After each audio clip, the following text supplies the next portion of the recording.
Hi everyone, welcome back to my channel. I'm Tiffany Benson, one part of Team Benson, and this is part 2 of my Dollar Tree haul.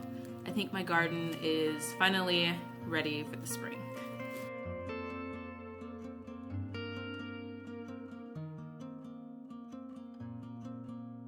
Alright guys, so this is part 2 because I already had a part 1 and I started looking on Instagram and seeing some people like tag me in Instagram of like, oh, I went to the dollar store and I got that and then I also got this, and I was like, wait a minute, my Dollar Tree didn't have that. So I went back and I found a couple of more things that I think I could add to my garden to help my garden out. So first up, one of the things that I got was a tomato cage. Now this tomato cage is not ever gonna hold your tomatoes, guys, unless you have a bush tomato. A bush tomato probably would be fine with this, but a regular tomato, as you guys can see, my tomato is ginormous and huge, and it's like the size of Texas. It's not gonna ever be held by something this size, but it works amazing on my peppers. I'm gonna show a little video clip where you guys can see what it looks like holding up my bell peppers. So the nice part about this tomato cage, guys, is that it's not huge, but it's perfect for my bell pepper plants and some of my other pepper plants, I think. My pepper plants don't get super huge. Well, most of them don't. My shishitos are wild. So these will offer them some nice support from like the wind and, you know, like the elements without being a huge space hogger in my garden. So I'm looking forward to having these pepper plants grow in the spring. And as you can see, look, it already has a bell pepper on it. So the next thing that I got were these kind of like little seed pods. They look like this.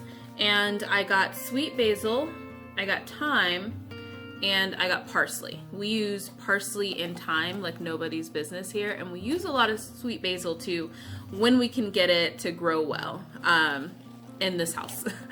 So what it looks like essentially, and it's supposed to be super easy, and you just take it.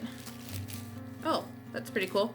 They're all seeded in here. I don't want to spill this. And you just basically bury it in some dirt. So you just put it in some dirt and just water it and it grows. Now I have a repeat buy of these little guys. I bought 2 of them earlier in the first video, and I just bought an extra one because I'm going to take these and I'm just going to bury them in here and plant them and then just continue to water them like the package says.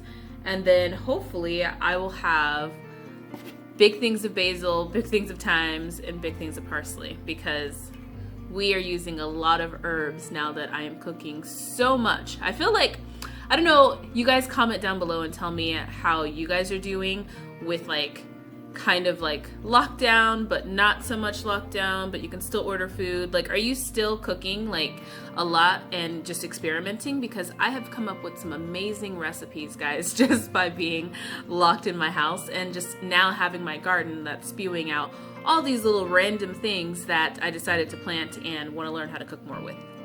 Now the next thing that I got seed-wise, if you guys watched my last video, I had got some microgreens that I'm very excited to plant because we love microgreens with sushi, and we also love it with eggs in the morning.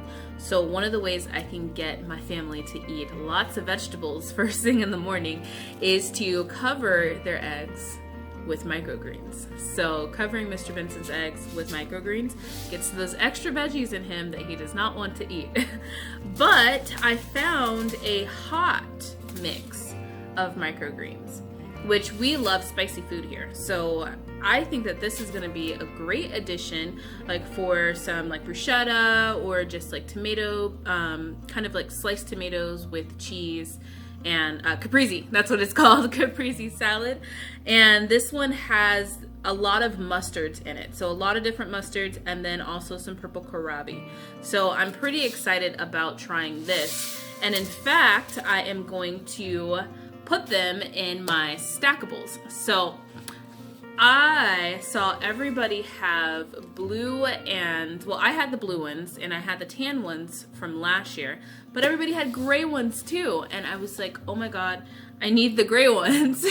So I went and I found the gray ones, and I have just, with the tan ones and the blue ones, I've already planted them out. So I'll actually just cut to another video and let you guys see what those look like. So this is what my Stackables are looking like. I have lettuce on the top of that one, lettuce in the middle, and then I also have some onion chives at the bottom. And then this one is all about spinach and some parsley. So I have 3 rows of spinach, and I just alternated the blue and the tan. And then I have the parsley at the top. And if you guys haven't seen my one, this one is not the Dollar Tree one, but this one is from the 99-cent store. I have my bok choy in this one, and then nothing at the bottom yet. So my plan for these ones are to intermix them with the ones that were just tan. So it'll be a tan gray, because I like the way that it looks with the tan blue. And then I'm going to put microgreens in these. Now the nice part about growing the microgreens and growing them in these is that it's going to give me an even kind of like always having a supply of microgreens. So I'm just going to do week 1, week 2, week 3, and then week 4, week 5, week 6, just like that. And then that way I should have microgreens for 6 weeks straight, because we eat eggs every single morning for breakfast. And now that once the tomatoes start coming in too as well, we'll be having bruschettas, and we'll also be having some sushi too as well, because I like to have fresh sushi. So I think having just a little 6 week supply of microgreens, that's gonna be amazing. And like I said, it's nice. This whole pack was only $1, guys, and I think I can use probably like half a pack per to get like a really good bushy thing of microgreens. And the last thing I repurchased was the plant clips. Now I've started using some of the plant clips already, and I can already tell that these things are going to be essential. I will open them up for you guys. They just kind of clamp like that. My tomato plants are already growing like crazy, and this year, if you guys haven't watched one of my past videos, when I did my seed haul from Baker Creek, I am planning to grow a loofah. And how I'm gonna grow a loofah in my small space, I have not 100% figured out yet, but I think that these clips and being able to keep it nice and tight on the arch is going to be vital. So I bought some extra clips because they were only $1, and they come 20 in there, and you have the big ones and then you also have the small ones. So I got some extra ones, and I think that this is going to help me tame the wild loofah vine that hopefully I can grow well and then have loofahs to wash my dishes versus having to buy sponges. So that was it for my part 2 of my garden haul. I think that I officially have enough to where I have enough pots, I have enough things to plant, and I'm ready to go for the spring and continuing to go now for the winter. So I hope you guys are planting yourselves gardens, growing them nice and big, because even a small space can provide you with tons of food. Bye guys.